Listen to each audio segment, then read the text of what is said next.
आज की मूवी एक ऐसे कॉन्सेप्ट पर बेस है जिसमें निक नाम के बंदे के पास में एक ऐसी सुपर पावर आ जाती है कि वो औरतों के मन को पढ़ करके पता कर सकता है कि उनके मन में क्या चल रहा है, जिसका वो किस हद तक फायदा उठाएगा। तो चलिए स्टार्ट करते हैं।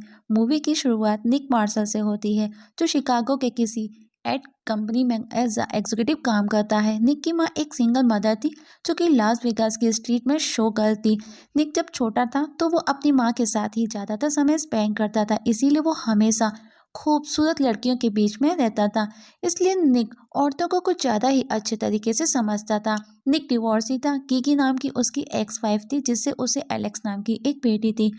पर निक को ना ही कीकी में ना ही एलेक्स में कुछ भी इंटरेस्ट था, जबकि वो उसकी बेटी और बेबी थी। निक हर रोज ऑफिस जाने से पहले एक कॉफ़ी कैफ़े आता है, क्योंकि निक का क्रश लोला वहाँ पर वर्कर थी। निक लोला को डिनर के लिए इनवाइट करता है, पर लोला ने कहा, मैं तुम्हारे टाइप की लड़की नहीं। निक उसे कॉफ़ी पर चलने का बोला। लोला ने कहा, तुम भूल रहे हो कि ये एक कॉफ़ी कैफ़े है जहाँ पर मैं काम करती हूँ। निक बार बार उसे अप्रोच करने की कोशिश कर रहा था, और निक जब अपने ऑफिस पहुंचता है तो हम देखते हैं कि निक लोला ही नहीं, वो हर एक खूबसूरत लड़की को अप्रोच करने से बाज नहीं आता। निक आज खुश भी था, क्योंकि आज उसको प्रमोशन मिलने वाला था। पर जब वो मैनेजर डैन से मिलता है तो डैन ने कहा वो इस फील्ड में पिछले 30 सालों से है, बहुत मुश्किल होता है चीज़ों को मैनेज करना। और जैसा कि तुमको पता है, 18 से 30 के बीच की फीमेल हमारे प्रोडक्ट्स को कितना पसंद करती हैं, और तुम भी ये बात जानते हो कि ये वर्ड वुमेन वर्ड है।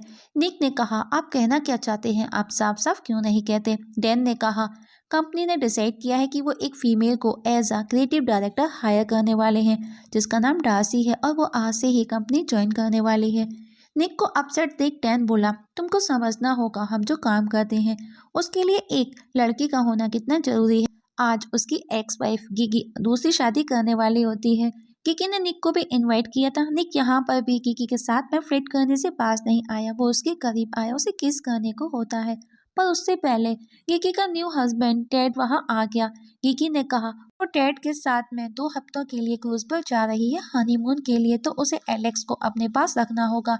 और हाँ, उसका एक बॉयफ्रेंड भी है कैमरन, वो भी उसके पास आता जाता रहता है। नेक बोला, वो अभी सिर्फ 13 साल की है।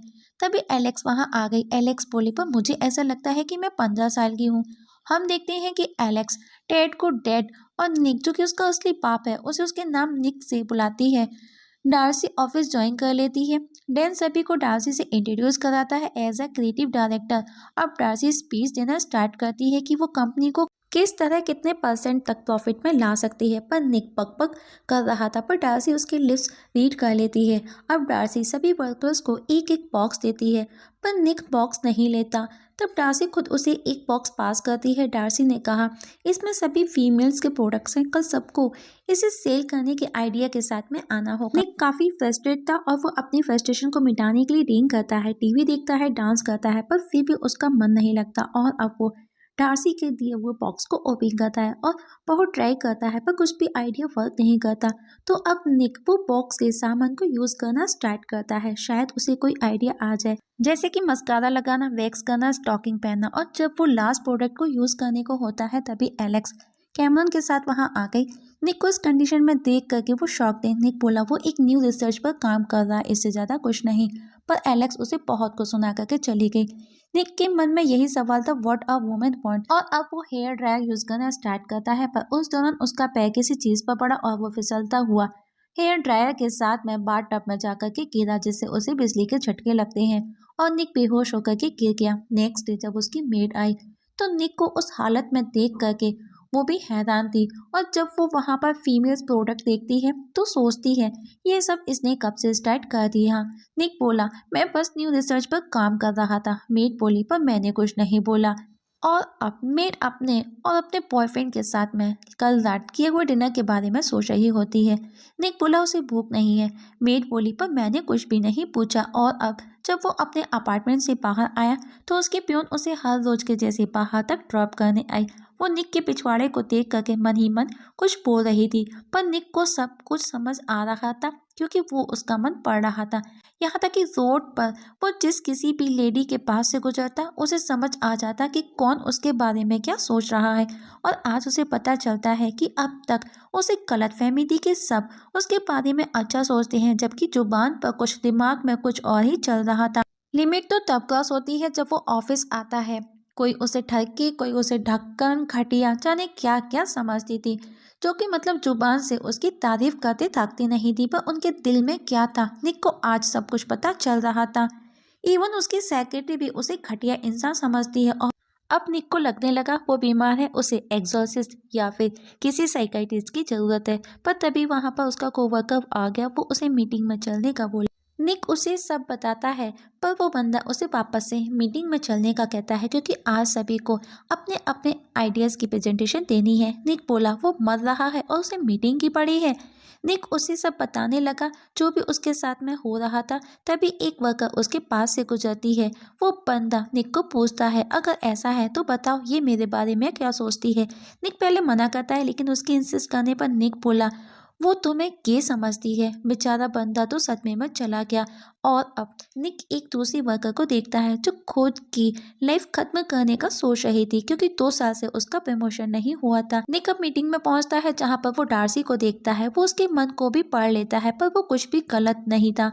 अब निक डार्सी के मन को पढ़ करके अपनी प्रेजेंटेशन देता है, पर सब उसका मजाक बनाते हैं। और अब बाकी के वर्कर अपनी प्रेजेंटेशन देना स्टार्ट करते हैं। उसी दौरान निक अपने ही एक कोवर्कर के मन को पढ़ करके वापस से प्रेजेंटेशन देना स्टार्ट करता है, और इस बार डार्सी को उसका आइडिया अच्छा लगा। रात को निक जब घर आया तो देखा एलेक्स कैमरन काफी करीब थे, वो भी एक सोफे पर। निक कैमरन को फौरन वहां से जाने का कहता है, पर एलेक्स निक को मन ही मन गंदी गंदी गालियां दे रही थी। इससे निक पूरी तरह से अपसेट हो गया और उसे आइडिया आया। वो वापस से सब कुछ कल के जैसे सीन रिक्रिएट करता है, पर कुछ भी वर्क नहीं करता। तब वो बाहर आया, क्योंकि बाहर बारिश गिर रही थी। वो बारिश में हेयर ड्रायर को ऑन करता है। उसे लगा कि अगर उसे शॉक लगता है तो शायद सब कुछ नॉर्मल हो जाए। नेक्स्ट डे अब निक सोकर के उठा। वो ट्राई करना चाहता था कि वो नॉर्मल हुआ या फिर नहीं। वो एक स्टोर में आया जहाँ पर ढेर सारी लेडीज थी। कुछ देर तक तो सब कुछ नॉर्मल था। ये देख करके निक खुश था, पर अगले ही पल वापस से वही रिपीट होने लगा। इस सबसे परेशान निक डॉक्टर पार्किंसन के पास आया। निक पार्की को सारी प्रॉब्लम बता देता है। पार्की बोली एक्चुअल में ये मेल मेनोपॉज के सिम्टम्स हैं। पर जब वो पार्की के मन की बात पढ़ करके उसे बोल करके बताता है, पार्की शॉक थी, लेकिन अभी भी उसे लगा वो दीवारों से बातें कर रहा है। पर जब निक दोबारा उसके मन की बात उसे बताता है, पार्की को यकीन हो गया। पार्की बोली ये तो गॉड गिफ्ट है जो किसी स्पेशल को ही मिल सकता है। क्या तुमने फ्रूड के बारे में सुना है, जो एक सवाल के साथ में मर गया कि आखिर एक औरत चाहती क्या है। उनको आखिर तक इसका जवाब नहीं मिला, पर तुम वो हो जो ये सवाल मतलब कि इस सवाल का जवाब ढूंढ सकते हो। मुझे लगता है तुमको इस पावर का यूज करना चाहिए। तुम ही अकेले ऐसे प्राणी हो जो एक औरत को खुश रख सकते हो, उसके मन की बात को समझ सकते हो। निक को भी समझ आ गया कि ये कोई बीमारी नहीं, बल्कि उसके लिए तो ये एक स्पेशलिटी होगी। वे क्या था, निक सबसे पहले अपने क्रश लोला के पास आया, और वो उसके मन की बात को पढ़ करके आज उसे इम्प्रेस कर लेता है। और आज लोला खुद से उसे डेट पर चलने का पूछती है। इसके बाद में निक एनी को भी इम्प्रेस करता है, जिससे कि वो भी उसे डेट पर चलने का कहती है। इसके बाद में वो एरिन से मिला, जो कल तक अपनी लाइफ खत्म करने वाली थी, पर निक उसे भी इम्प्रेस कर देता है। अब निक डार्सी के पास आया। निक डार्सी के मन को पढ़ता है कि डार्सी उसके बारे में कुछ ज्यादा ही सोच रही है। डार्सी को लगता है कि निक उसे जल्दी ही प्रपोज करने वाला है। साथ ही वो किसी सीक्रेट प्रोजेक्ट पर भी वर्क कर रही है। दोनों के बीच में काफी बातें होती हैं। डार्सी भी निक की बातों से इम्प्रेस हो रही थी। तभी डैन वहां आ गया। डैन डार्सी से किसी प्रोजेक्ट से उसका व्यू लेना चाहता था। डार्सी निक को पूछती है कि उसका क्या व्यू है, पर निक तो बड़ा ही शातिर निकला। वो डार्सी के मन को पढ़ करके उसके व्यू को ही अपना व्यू बता देता है। निक का व्यू जान करके डार्सी भी शॉकिंग थी। निक को एलेक्स का कॉल आया कि वो प्रॉम पार्टी में जाने वाली है। निक उसे वहां पर जाने से मना करता है, पर एलेक्स उसकी बात सुने बिना ही कॉल कट कर देती है। निक ये बात डार्सी के साथ में भी शेयर करता है। डार्सी बोली अगर उसे कोई हेल्प की जरूरत हो तो वो उससे बोल सकता है। निक चाहते हुए सोचता है उसकी जरूरत नहीं पड़ेगी, क्योंकि वो तो बस मन पढ़ करके ही सब पता कर लेगा। निक जब घर आया तो देखा एलेक्स अपने 2 दोस्तों के साथ में प्रॉम के लिए ड्रेस देख रही होती है। पर निक ने देखा उसकी दोस्त निक के बारे में क्या सोच रही, कि वो कैसा पाप है। पता है घर पर बेटी अकेली है और खाली हाथ चला आया। आज उसकी बेटी का बर्थडे है और घर में खाने को कुछ भी नहीं है। अब निक बोला वो आज आने में लेट हो गया, उसके लिए सॉरी। क्यों ना क्रश पिज्जा ऑर्डर किया जाए। साथ ही वो एलेक्स को एज अ बर्थडे गिफ्ट उसको प्रॉम के लिए ड्रेस दिलाने का प्रॉमिस भी कर। निक के पास सुनने के बाद में एलेक्स की दोस्त सोचने लगी काश उनका बाप भी ऐसा होता। इवन आज निक एलेक्स के मन की बात पढ़कर के अपनी बेटी को भी इम्प्रेस करने में कामयाब हो जाता है। आज निक लोला के साथ डेट पर आया। लोला को बेड में निक फिटनेस पेयर जैसा फील होता है। ये सुनकर के बेचारे निक का मूड ही खराब हो गया। लोला उसके पास आई। निक समझ गया लोला उसकी परफॉर्मेंस से खुश नहीं और वो उससे क्या चाहती है। इस पर निक वही सब करता है जिससे लोला की 6 महीने की भूख प्यास मिट जाती है। लोला इतनी खुश थी कि वो निक को एक्स गॉड कहने लगी। ये सुनकर के निक भी बहुत खुश था। अब निक ज्यादा से ज्यादा औरतों के बीच रहकर के उनकी मन की बात को पढ़कर के उन्हें ज्यादा से ज्यादा समझने की कोशिश करता है। उसके आसपास की सभी औरतें उससे इम्प्रेस होने लगी थी। एवं निक डार्सी को उसी के आइडियाज बता कर के इम्प्रेस करने लगा था। डार्सी को भी लगने लगा था कि निक वाकई इंटेलिजेंट के साथ में उसकी थिंकिंग उससे कितनी मैच करती है। वो निक को बोलती है मैंने तुम्हारे बारे में बहुत कुछ गलत सुना था पर तुम वैसे नहीं, तुम तो बहुत अच्छे हो। और बातों बातों में वो निक को निहारने लगी, वो भी गंदी गंदी नजरों से। बेचारी डार्सी को एम्बेरस फील होता है और वो वहां से चली जाती है। आज निक एलेक्स को प्रॉम के लिए ड्रेस दिलाने आता है। एलेक्स भी बहुत खुश थी। एलेक्स को खुश देख करके निक भी खुश था। एलेक्स ढेर सारी ड्रेसेस ट्राई करती है। आखिर में उसे एक ड्रेस पसंद आई पर एलेक्स आगे से फ्लैट थी तो वो सोचती है कि जब वो कैमरन के साथ बेड पर होगी तो कैमरन उसे फ्लैट देख क्या क्या सोचेगा, क्योंकि वो अब तक पैडेड पहन करके कवर अप करती आई है। एलेक्स की बातें सुनने के बाद में निक तो बेचारा बैठा बैठा गिर गया। निक अब एलेक्स को समझाने की कोशिश करता है कि कैमरन सिर्फ उसका यूज करना चाहता है। एक बार अगर उसे वो मिल गया जो वो चाहता है तो वो उसे पलट करके भी नहीं देखने वाला। एलेक्स बोली don't be over protective dad, और अगर तुमको रिश्तों के बारे में इतनी समझ होती तो तुम आज मॉम के साथ होते। और मुझे वो शख्स समझा रहा है जिसे खुद रिश्तों की कदर नहीं है। निक को बुरा लगता है पर एलेक्स सही थी। रात को उसे डार्सी का कॉल आया। वो उसे मिलने बुलाती है और ड्रिंक करते करते निक को अपना दुखड़ा बता देती है और निक को किस करने लगी। निक भी कहीं ना कहीं डार्सी को पसंद करने लगा था पर लोला उन दोनों को एक साथ देख लेती। निक उसे सॉरी बोल करके सब कुछ क्लियर करना चाहता था लेकिन उससे पहले लोला बोली तुम एक औरत के जैसे सोचते हो, उन्हीं की जैसी बातें करते हो, फीलिंग्स भी तुम्हारी उन्हीं की जैसी है। और तो और उस रात के बाद में तुम ना तो शॉप पर आए ना दोबारा मिले, क्या तुम गे हो?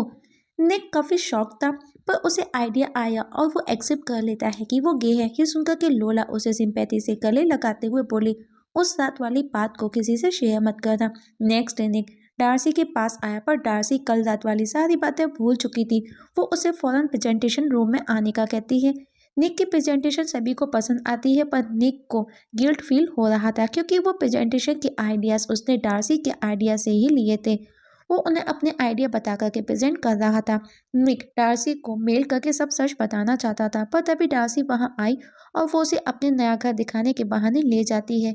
निक डार्सी को सच बताने की कोशिश करता है पर वो उसे कुछ भी कह ना सका क्योंकि डार्सी उसके काफी करीब थी और आज रात दोनों एक साथ गुड टाइम स्पेंड करते हैं। नेक्स्ट डे डैन निक को बताता है कि डार्सी की जगह निक को क्रिएटिव डायरेक्टर बना दिया गया है। निक शॉक था। उससे बड़ा सदमा तो जब लगा जब डैन बोला डार्सी को जॉब से भी निकाल दिया गया है क्योंकि कल पूरी प्रेजेंटेशन के दौरान उसने अपना मुंह तक नहीं खोला। वो चुपचाप बैठी रही, उसने एक शब्द तक नहीं बोला। निक डैन को डार्सी को कॉल कर वापस बुलाने का कहता है पर डैन बोला ये मेरा नहीं, बोर्ड मीटिंग का फैसला है, उन्होंने डिसाइड किया है। निक डार्सी से मिलने निकलता है पर उसने कोवर्कर को बात करते हुए सुना कि एरन 2 दिन से ऑफिस नहीं आई है। अब निक एरन के घर के लिए निकल पड़ा। उसने देखा एक ओल्ड लेडी उसे देख करके स्माइल कर रही थी और तभी आसमान से बिजली इलेक्ट्रिक वायर्स पर गिरती है और जोरदार शॉर्ट सर्किट होता है जो सीधा निक पर गिरता है पर निक को कुछ भी नहीं होता। जब निक एरन के घर पहुंचा तो उसे वहां पर उसका लेटर मिला। निक वो लेटर पढ़ करके बहुत ही ज्यादा दुखी होता है पर तभी उसने देखा एरन उसके सामने खड़ी थी, वो भी जिंदा। निक की जान में जान आ गई। निक को पता था कि एरन क्या और क्यों कहने वाली थी लेकिन आज निक उसे यकीन दिलाता है कि वो जल्दी ही उसे प्रमोशन दिला करके रहेगा जिसका वो पिछले 2 साल से वेट कर रही है। एरन भी खुश हो गई। अब निक डार्सी के घर आया पर घर पर लॉक था। निक पहले ही इतना परेशान था और अब उसे कीकी का कॉल आया कि एलेक्स मिसिंग है। निक फौरन प्रॉम पहुंचा तो उसे एलेक्स वॉशरूम में रोते हुए मिलती। निक के काफी जोर देने पर वो उसे बताती है कि कैमरन उसे होटल के एक रूम में लेकर के गया जहां उसके और भी फ्रेंड्स मौजूद थे। मैंने कैमरन को बोला कि वो प्रॉम के बाद में वो जहाँ बोलेगा उसके साथ चलेगी। पर कैमरन उसे छोड़ करके अपनी एक्स गर्लफ्रेंड के पास में चला गया। निक उसे किसी तरह समझा करके चुप कराता है। एलेक्स को भी आज निक की बातें समझ आ गई। वो निक को बोली, क्या मुझे घर लेकर के चलोगे डैड? डैड जो कि एलेक्स आज पहली बार कहकर के बुला रही थी, आज तक वो उसे निक कहकर के बुला रही थी। अब निक एलेक्स को घर लेकर के आया। एलेक्स को सुलाने के बाद में निक अब डार्सी के बारे में सोचता है। उसे याद आया कि वो अपने न्यू घर में शिफ्ट हो चुकी होगी और निक फौरन वहां पहुंचा। डार्सी बोली, रात के 1 बजे हैं, ऐसा भी क्या काम था? वो बताती है कि अब वो अपना ये घर भी बेच रही है क्योंकि उसके पास में अब जॉब नहीं है। निक बोला, इसकी ज़रूरत नहीं पड़ेगी, वो सब जल्दी ही ठीक कर देगा। और निक उसे सब सच बता देता है कि किस तरह वो औरतों के मन को पढ़ सकता है। और उसी पावर का यूज़ कर उसने डार्सी के आइडियाज़ को चुरा करके अपना बना करके प्रेजेंट किया। निक बोला, हाँ मैंने अपनी पावर का गलत काम के लिए यूज़ किया, पर अब मैं तुमसे प्यार करता हूँ। डार्सी बोली, तुम्हें पता है जब कंपनी को तुम्हारी सच्चाई पता चलेगी तो तुम्हारे साथ भी क्या होगा? निक बोला, मैं ये डिजर्व करता हूँ। इतना बोल करके निक वहां से जाने लगा। काफी अपसेट था क्योंकि कहीं ना कहीं वो डार्सी से काफी जुड़ चुका था, वो उसे प्यार करता था। वो जाते जाते काफी अपसेट फील कर रहा था, लेकिन डार्सी उसे वापस बुलाती है। उसने कहा वो भी उससे प्यार करती है, वो भी पहले दिन से, जिस दिन वो उससे मिली थी। इतना सुनकर के निक दौड़ करके उसे गले से लगा लेता है और इसी के साथ में हमारी आज की मूवी की हैप्पी एंडिंग हो जाती है।